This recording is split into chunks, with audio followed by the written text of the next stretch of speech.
Mes hommages aux unes et bonjour aux uns.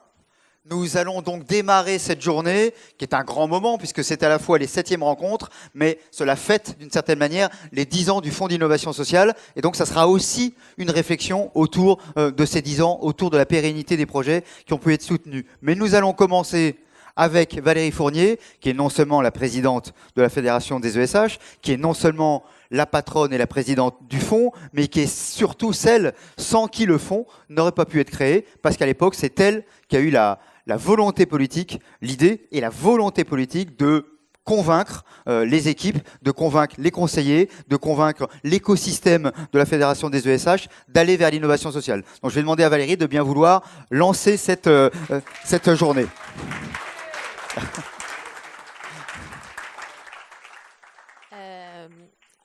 Bonjour à tous.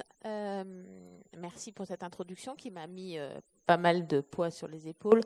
Effectivement, on fête aujourd'hui les 10 ans d'un joli bébé de la fédération. Un bébé que j'ai eu la chance à l'époque, j'étais présidente, et on a pu le mettre sur les fonds baptismaux pour une raison simple qui était que en 2004, je ne sais pas si je vais y arriver. Si. En 2004 et en 2005, après la loi sur la gouvernance, nous avions défini une charte. Et je pense que pour la première fois, les ESH ont affiché le fait qu'elles avaient de plus en plus de fractures sociales et des habitants de plus en plus en fracture ou en difficulté. Et qu'il fallait qu'elles aient une action spécifique. Merci. Et qu'elles avaient besoin de se mobiliser sur ces publics un peu en fracture, parce que notre métier, c'est d'assurer un parcours de vie et c'est de permettre aux gens d'avoir un devenir et un devenir dans l'autonomie. Et je pense qu'on peut tous être en fracture, on a tous des difficultés dans la vie. Et nous sommes tous issus d'histoires difficiles, quels que soient nos parcours. Et c'est bien d'avoir de temps en temps des gens qui vous permettent d'assurer mieux le passage. Et le but du fonds, et j'espère le but des ESH, c'est de faire ça. Donc effectivement, en 2007, nous avons décidé de créer un fonds mutualisé. C'est un fonds sur contribution volontaire, comme vous le savez. J'espère que nous changerons le principe du volontariat pour en faire un projet de toutes les ESH. En tout cas, ce sera un des enjeux de cette année. Ce fonds, malgré tout, il a, en 10 ans, recueilli plus de quasiment 12 millions d'euros de la part des bailleurs. Et nous avons pu, grâce à ça, subventionner pratiquement 230 projets au service des habitants et donc dépenser, je le dis pour le trésorier, 8,5 millions d'euros, puisque tout ce qui intervient dans le fonds, nos caractéristiques, c'est que l'argent qui est collecté va dans les projets et qu'en plus, au fur et à mesure de notre action, nous nous sommes rendus compte que nous sommes souvent l'un des premiers financeurs et celui qui permet aussi d'amorcer d'autres financements. Puisque une des règles que nous avions voulu avoir, c'était bien évidemment que nous n'étions pas le seul financeur, nous devions être là sur un panel de financeurs. Et la deuxième règle que nous nous étions donnée, c'était un respect d'équilibre, qui était de dire que les bailleurs avaient conscience de la nécessité de l'innovation sociale dans leur métier, de la nécessité d'aller au-delà, de donner des clés à un appartement pour s'occuper de l'habitant et de ses besoins.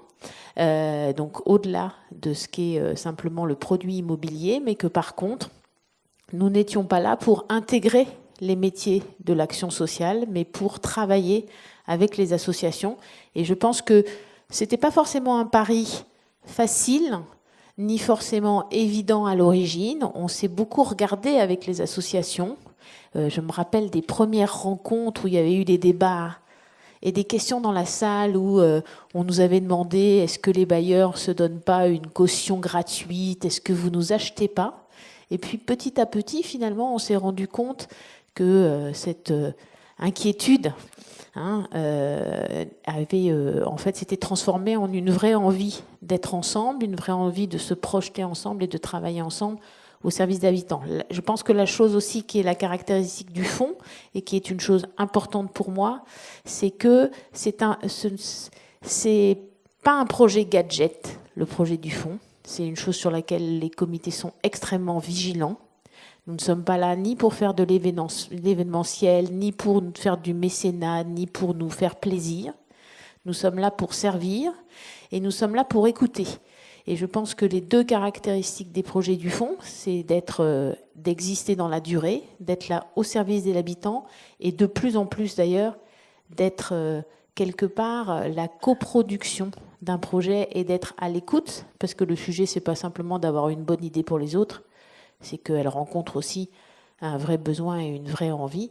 Et je crois que c'est ce que nous avons démontré en 10 ans d'histoire. Voilà, donc c'est... pour moi, aujourd'hui, c'est comme ma fille a 8 ans, donc j'ai eu beaucoup de bébés à la fédération, un vrai et le fond. Et c'est comme... voilà, c'est comme de regarder un bébé qui a grandi. J'espère que ces rencontres vous montreront que nous continuons à grandir, que nous continuons à être ce que nous sommes, c'est-à-dire à être au plus près du terrain et à développer des projets de terrain, parce que c'est ça qui marche, c'est ça qui est vrai. C'est pas de faire des campagnes sur tel ou tel type de thématique, c'est vraiment d'analyser les besoins. Et puis comme il a 10 ans, il est presque en début d'adolescence, donc j'espère que ce soir, nous aurons, grâce à vous, eu toutes les capacités d'analyser comment nous allons encore le faire grandir ensemble et comment nous travaillerons aux 10 ans qui viennent. En tout cas, je vous souhaite une très très bonne journée. Je m'excuse parce que je ne serai pas toute la journée avec vous parce que l'Union sociale pour l'habitat a mis un comité exécutif, donc on ira faire notre travail de lobbying sur la présidentielle. Mais je connais les projets puisque je les ai vus au fond et je sais que vous allez passer une matinée bien plus sympathique que la mienne. Donc je vous la souhaite encore plus sympathique que prévu. Voilà. Bonne journée à vous.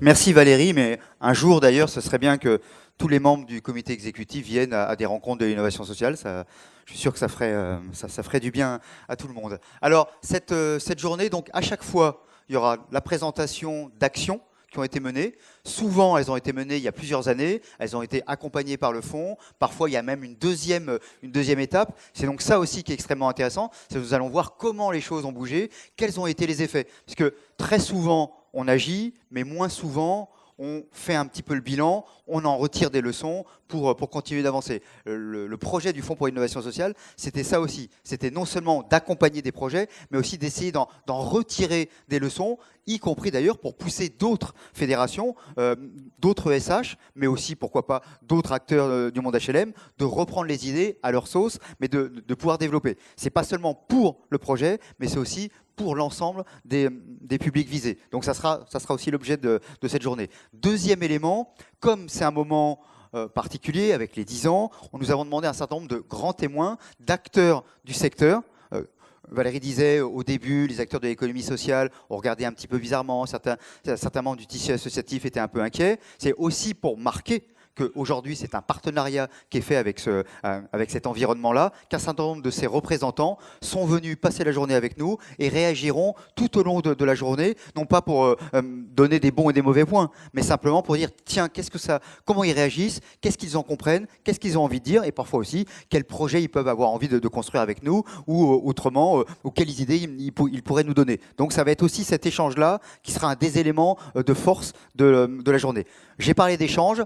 Après chaque intervention, après chaque présentation de projet, il y aura un temps de questionnement, d'intervention avec vous. Donc là aussi, vous êtes principalement des acteurs du secteur, vous êtes principalement des gens qui travaillent au quotidien sur ces sujets-là. Donc c'est aussi, tiens, comme vous avez fait à ce moment-là, telle et telle question qui peut vous intéresser. Voilà un petit peu comment se dérouleront toute la journée. À chaque fois aussi, parce que le fonds recule devant aucun sacrifice, à chaque fois aussi, nous aurons droit à une séance cinéma. Donc sur chaque projet, il y a un petit film. Ces petits films, ils ont deux intérêts. Ça nous permet de voir, y compris en situation. L'un des projets qui va être présenté se déroule à La Réunion. Il était compliqué d'emmener tout le monde visiter le projet à La Réunion. Du coup, on a choisi une solution plus simple. Le trésorier était d'ailleurs là aussi plutôt d'accord. C'était plutôt de filmer plutôt que tout le monde y aille. Voilà. Donc à chaque fois, on a un film, mais ces films, ils ont un deuxième avantage, c'est qu'ils permettent à chaque acteur, à chaque projet, d'avoir aussi une trace intéressante qu'il peut présenter en interne, qu'il peut présenter à des acteurs locaux, qu'il peut présenter pour donner là aussi une dynamique. Donc ça a aussi un objet de communication, de transmission et de dynamique sur les territoires. Donc c'est à la fois pour nous, c'est à la fois pour eux, mais c'est aussi une autre manière de populariser l'ensemble des projets.